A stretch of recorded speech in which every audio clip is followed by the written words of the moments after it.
buenos días a todos.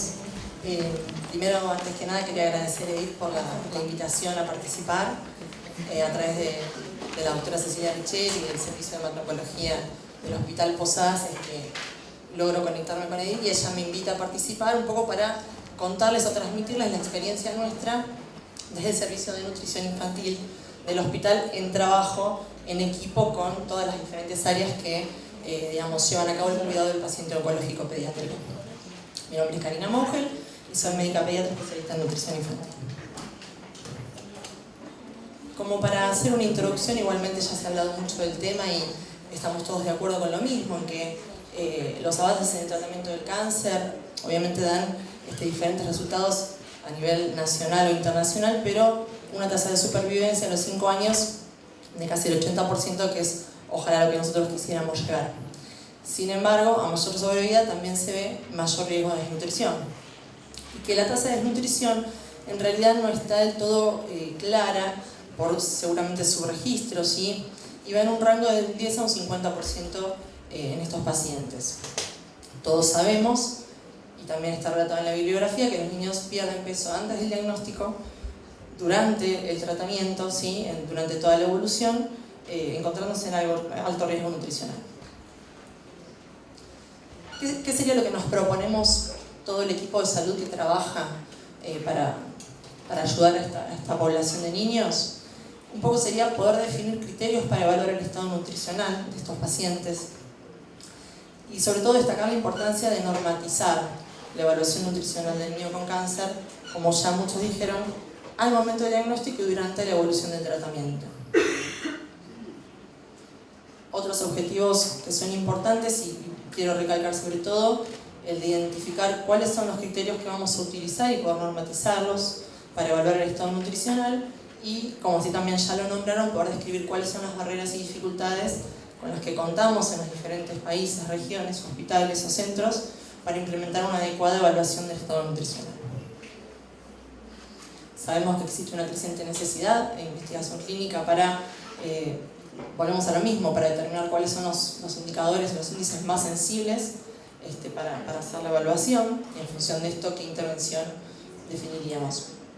Y como barreras, bueno, obviamente que los efectos de las intervenciones nutricionales en la sobrevida global son probablemente en gran parte desconocidos por no poder o no tener hechos seguimientos a largo plazo después del tratamiento del paciente, y que guías para este manejo, si bien son publicadas, hay varias, no hay como criterios consensuados para su normatización. También sabemos que hay suficiente evidencia científica de que la intervención nutricional adecuada es capaz de prevenir las complicaciones de la malnutrición, mejorar la calidad de vida de los pacientes, la tolerancia durante el tratamiento, acortar las estadías hospitalarias y mejorar su respuesta respecto de los pacientes a quienes no se les ha brindado una intervención nutricional. Y que para esto está obviamente justificada una correcta evaluación de su estado nutricional, detectar qué pacientes están malnutridos al inicio de la enfermedad y qué pacientes están en riesgo de padecerla.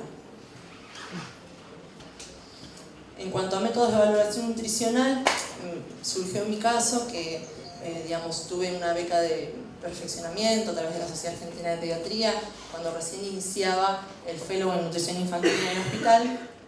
Como siempre tuve una relación muy de amor y conexión con los pacientes oncológicos, decidí un poco hacer como una investigación sobre la bibliografía que había en ese momento acerca de cuál era el mejor método o cuál era el método validado para evaluación nutricional del niño oncológico. Y dentro de los diferentes scores que encontré, el de valoración global subjetiva era como el que se proponía más apropiado, que lo puede realizar cualquier operador con un mínimo entrenamiento y que daba datos comparables a los que se alcanzaban por la evaluación, objetiva del estado nutricional a través de parámetros antropométricos, bioquímicos, etc. Entonces, un poco en base a esto, yo hice mi especialidad en nutrición infantil, la especialidad también de la UBA, ¿sí? Y a partir si bien yo seguía haciendo siempre estuve dispuesta al seguimiento de estos pacientes, a veces costaba mucho que nos consultaran, Después se perdía el seguimiento, no sabíamos cuándo se internaban, no sabíamos cuándo estaban de alta, si viajaban, porque muchos pacientes son de otras provincias, de otros países. Entonces era como bastante irregular y perdíamos ese seguimiento. Pero a partir de marzo del año pasado, si bien ya teníamos un formato implementado de una evaluación nutricional, lo empezamos a poner en marcha y a estar ahí, encima de estos chicos. Así que a partir del año pasado, entonces empezamos, se ve un poquito oscura, pero este es el diseño de la planilla que nosotros tenemos del paciente oncológico. Ya la gente del equipo de hemato-oncología, ya sea oncólogos, pediatras clínicos, hasta incluso los mismos residentes, nos notifican, ¿sí?, cuando hay un paciente que inicia una enfermedad. Y yo diría que ojalá pudiéramos en las 24 horas, pero en la semana de la internación el paciente es evaluado.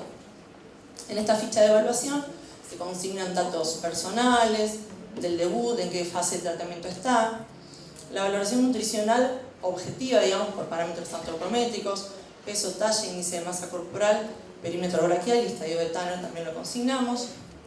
Todo eso a través de percentilos de tablas OMS. Y implementamos los ítems de valoración global subjetiva, que un poco, dependiendo de la edad del chico, el interrogatorio es directo hacia ellos o a través de los papás.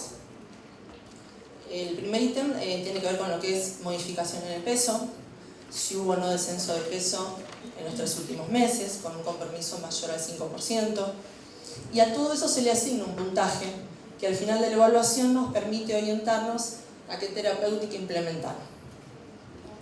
Con respecto a la ingesta, lo mismo, le preguntamos si hubo modificación, si el chico está comiendo más, si no modificó la cantidad de los alimentos o si come menos. Respecto también de qué tipos de alimentos está comiendo, si prefiere sólidos, si solo toma líquidos o preparados nutricionales. Y otro ítem que es muy importante y que si bien acá uno lo puede objetivar con un puntaje, todos sabemos que si hay presencia de síntomas que comprometan ya sea la ingesta de un alimento, van a repercutir sobre el estado nutricional. Los que mayor repercusión tienen y por eso tienen mayor puntaje son la falta de apetito, los vómitos, la diarrea y el dolor, ¿sí? Que cualquiera de esos síntomas tienen una puntuación de 3 puntos cada uno. Y bueno, después se valoran el resto de los síntomas, si hay dificultades para tragar, ya sea por mucositis o por otras lesiones, si hay náuseas, si hay sequedad en la boca, olores desagradables, sabores desagradables y demás síntomas de la plenitud que comprometen y afectan la nutrición a partir de ese momento. Con respecto a la actividad cotidiana, también lo interrogamos, si bien el paciente en su primera semana de internación claramente no va a tener su actividad tal cual como era antes, sí interrogamos sobre el mes previo, si el chico no modificó su actividad o si los papás notaron que estaba como más cansado, menos activo, eso también se consigna y tiene un puntaje. Con respecto al estrés metabólico también vemos en función de, en ese momento de evaluación, si el chico tiene o no fiebre, la duración de los días de fiebre y si está o no con altas dosis de corticoides. Y la exploración física, que eso en este caso lo hago yo, lo hacemos los médicos nutricionistas, donde se le asigna un puntaje a la pérdida de masa grasa, de masa magra, si hay presencia o no de dermatoasitis, úlceras por presión o fiebre. De la suma de esos cuadraditos que están como A, B, C, D, sale un puntaje numérico que en función de eso uno diría, bueno, a este grupo de pacientes con un puntaje muy bajito se le da solo un consejo alimentario, otros pacientes requieren suplemento u otros pacientes necesitan una intervención un poco más avanzada. Y la evaluación global, que figura como bien nutrido, moderadamente o sospechosamente malnutrido y severamente malnutrido, tiene que ver con el interrogatorio. Por eso es una evaluación subjetiva, porque tiene que ver con todos los datos que nos arrojan en el interrogatorio. En base a esto, después también, bueno, la planilla consigna datos de laboratorio y qué terapéutica vamos a indicar en estos pacientes.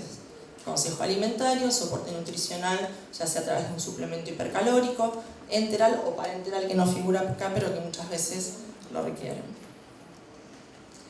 Entonces, a través de esta invitación, yo le decía a Edith cuando ella me invitó, digo, Edith, no tengo datos, o sea, tengo el seguimiento de estos pacientes, pero no me senté a analizarlos. Bueno, llegó el momento de sentarse a analizarlos. En este periodo de un año, transcurrido de sistematizar la evaluación del paciente, tengo recabados 60 evaluaciones nutricionales, para un promedio más o menos de 70 debut al año, con lo cual no estaba tan alejada de lo pretendido. También puede ser que haya una pérdida, obviamente porque los tiempos, yo no estoy solo exclusivamente, ojalá pudiera para ellos, pero como bueno, todos sabemos lo que es el asistencialismo y que a veces limita el poder hacer más visitas. Pero en este número de 60 pacientes tenemos una prevalencia de sexo femenino de un 63.3%. Acá les muestro un poquito la distribución por edades, ¿sí? Donde hay un mayor porcentaje de pacientes en un franjo etario de los 4 a los 5 años. En cuanto a los diagnósticos más prevalentes en esta población, tenemos que un 51% corresponden a las leucemias linfoblásticas agudas, después le sigue en porcentaje 12% la leucemia mieloblástica, y después en menor porcentaje el resto de las patologías: rabdomiosarcoma, neuroblastoma metastásico, linfoma de Burkitt, osteosarcoma, tumor de Wilms, sarcoma de Ewing, tumores del sistema nervioso central y otros. Con respecto al diagnóstico nutricional, digamos, objetivo al debut, el 43.3% de la población decimos que tiene una evaluación nutricional acorde, adecuada, pacientes eutróficos. Pero un 20% presentaban desnutrición aguda al diagnóstico, un 10% desnutrición crónica, un 15% sobrepeso y un 11.6% obesidad. Con lo cual en realidad estamos hablando de que 50 y pico % de la población tiene una afectación en su nutrición, o sea, forman el grupo de la malnutrición de lo que estábamos hablando, lo que no solo son los desnutridos, sino que también tenemos el desafío de los pacientes con obesidad. Respecto del ítem de pérdida de peso, el 63% de los pacientes había referido, sí, ya sea por consignar en las libretas de salud los pesos y poderlos comparar, o por pesos que los papás referían previos en relación a los últimos 3 meses, 63% de los pacientes habían perdido peso. Y con respecto a la variación en cantidad de ingesta, cerca del 72% había disminuido su ingesta, un 20% la mantenía y un 8% comía más. Con lo cual, la pérdida de peso está claramente de la mano de la reducción de la ingesta. En cuanto a los síntomas que referían, primero interrogamos si había o no dificultades a la hora de alimentarse. No presentaban dificultades el 35% de las pacientes, pero sí un 65%, donde la falta de apetito fue el más referido. Le siguen en frecuencia el dolor, la constipación, las náuseas, la diarrea. Dentro de esos, los que tienen mayor compromiso justamente son los que más presentan, en menor proporción el resto de los síntomas. En cuanto a la actividad cotidiana, solo un 13.3% no notaba cambios en la actividad, y eran chicos que seguían sus rutinas, colegio, actividad física, etcétera, sin afectación, pero el resto sí, ya notaban menos actividad, una disminución más marcada sin ganas de hacer prácticamente nada, y un 36.6% de los pacientes prácticamente en una situación de reposo. En cuanto al reconocimiento físico, ¿sí? Implementado por nosotros, por los médicos, solo un 6.6% no presentaba déficit ni de masa magra ni de masa grasa. Sí había pérdida de masa grasa en un 75% de los pacientes, con pérdida de masa magra en un 60%, presencia de edemas o ascitis en un 8.3%, úlceras por presión, la verdad que ninguno presentaba, y fiebre al momento de la evaluación un 6.6%. En base a todos estos datos recabados, surge que un 30% de la población al debut se encontraba en un adecuado estado nutricional, un 33.3% moderado sospechosamente malnutrido y un 36.6% severamente malnutrido. Dentro de esos grupos, dentro del grupo B y C, están también los pacientes obesos, que si bien, como ustedes referían en los casos, al momento del diagnóstico tenían índices de masa corporal adecuados, peso-talla, tenían una pérdida de peso muy elevada ya al momento de la evaluación. Y también de muy difícil manejo, porque habían perdido apetito, pero decíamos, bueno, no los queremos volver a engordar, pero es un chico que se nos está desnutriendo en la cara, ¿cómo hacemos para ayudarlo? Con respecto a la terapéutica al momento de la evaluación, el consejo alimentario se le brinda al 100% de los pacientes. El día que los conocemos, y aún sabiendo que no es el momento tal vez óptimo y que esto va a haber que reforzarlo más adelante porque están en una situación de crisis, de caos, donde es mucha la información que reciben, y también encima hablarles de la comida es como basta, ¿no? para las pobres familias, pero bueno, es importante. Este trabajo también es de la mano con las licenciadas, ¿sí? En el hospital que trabajamos muy en equipo y nos conocemos y nos mandamos mensajitos, fulanito, menganito, necesito, ¿no? Laura que está acá presente. Y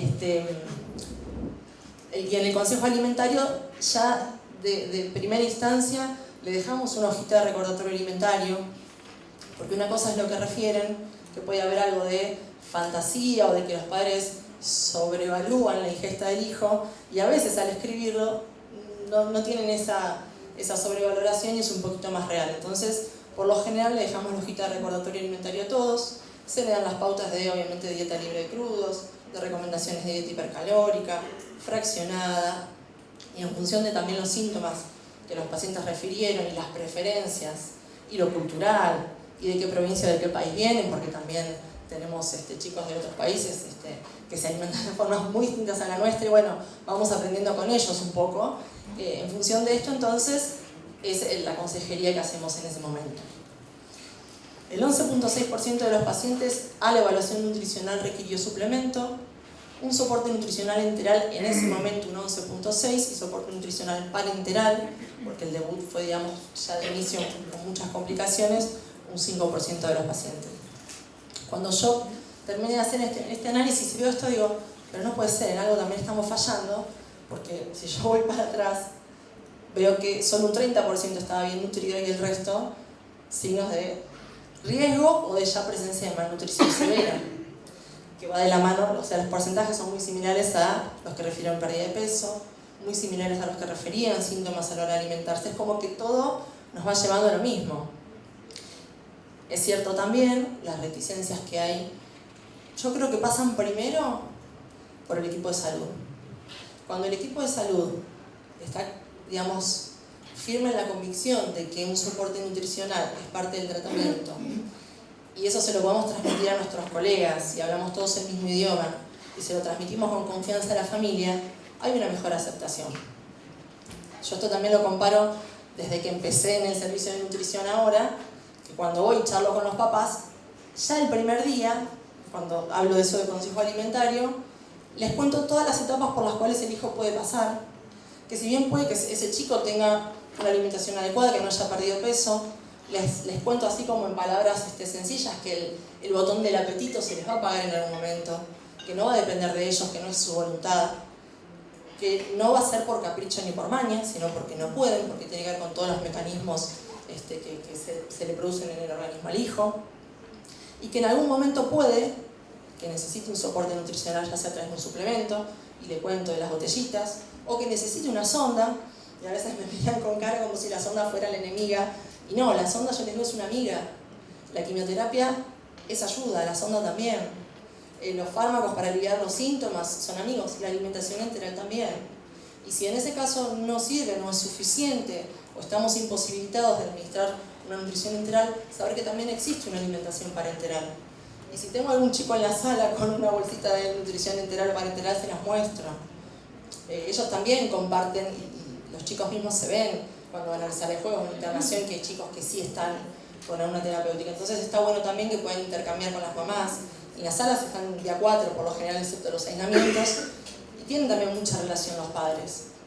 Y a veces cuando hablo con una mamá detrás está haciendo que sí con la cabeza y ya le está tirando consejos a la otra mamá, y eso también está bueno. Es un trabajo en equipo desde nosotros, para con ellos, con las familias, ¿sí? Y es un apoyo, y hay también que hacer una reafirmación permanente de esto, porque esto se lo decimos el primer día y a la semana cuando pasamos, tal vez el chico está, tal vez no, si se va de alta, ahora sí los médicos oncólogos nos lo referencian y me llaman, Cari, viene tal día control fulanito, bueno, y lo pongo como un recontra sobre turno para que ese día que vino oncología lo podamos ver, porque también tenemos obviamente las dificultades de espacio, de turnos y demás, pero queremos que el chico cuando viene al hospital venga y podamos, que no sea una oportunidad perdida de control ese día que viene al matón, cuando entonces lo vemos, Si hace falta verlo más de cerca, lo citamos otro día.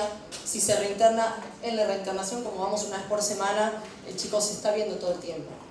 Yo personalmente voy una vez por semana, pero el resto del equipo de nutrición infantil te hacen la sala todos los días. Si hay alguna modificación o conducta para hacer, también intervienen. Y lo bueno que hemos logrado en estos años es que los mismos oncólogos y pediatras clínicos toman ellos las decisiones. Y muchas veces cuando pasan me dicen, Cari, mirá que a fulanito le puse la sonda, ya empezamos la entrada nocturna. Perfecto, está bárbaro eso, que ellos también perdieron el miedo. Y lo que antes era una amenaza, come porque te ponemos la sonda, ahora es un aliado. Tenemos la sonda, bueno, hay algo más por hacer, ¿sí? Bueno, obviamente nos queda mucho por delante, pero entendiendo que el adecuado estado nutricional se asocia a un mejor pronóstico, que mejora la tolerancia de las terapéuticas, es de suma importancia contar con herramientas de evaluación nutricional validadas para estos pacientes. Y dichas herramientas obviamente deben ser accesibles para todos los países, sean de mediano o bajos recursos, dada la dificultad que también está reportada en la bibliografía y la implementación de las mismas. Bueno, que obviamente es necesario contar con ensayos clínicos, con metodología científica adecuada, a fin de unificar estos criterios y generar consensos o guías para la evaluación y el soporte nutricional del paciente pediátrico con cáncer.